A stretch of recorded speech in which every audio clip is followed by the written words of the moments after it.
Further scriptural arguments against the unfree will. Genesis 4:7.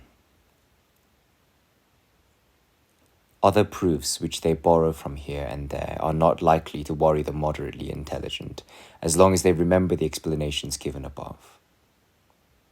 They thus bring up what is written in Genesis: "Your desire will be under you, and you will master it." This they interpret as referring to sin, as if God were promising Cain that sin would not rule in his heart if he worked hard to overcome it.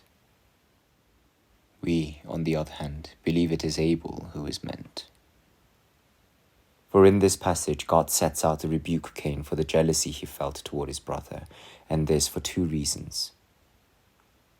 In the first place, Cain wrongly thought he could surpass his brother in the sight of God, who values only righteousness and integrity.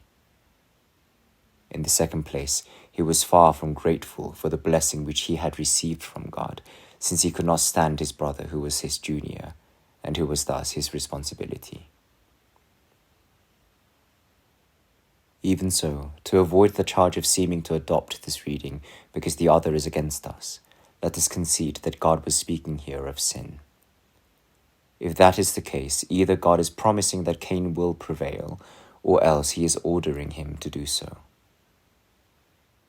If he is ordering him, we have already shown they cannot use this text as proof that free will exists. If it was a promise, how was it fulfilled, given that Cain was defeated by the sin he was supposed to master?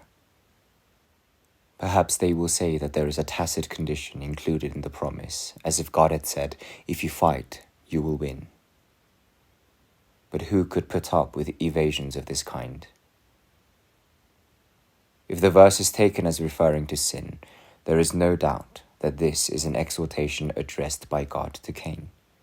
It tells us nothing about man's ability, but speaks only of his duty, albeit one he cannot fulfill.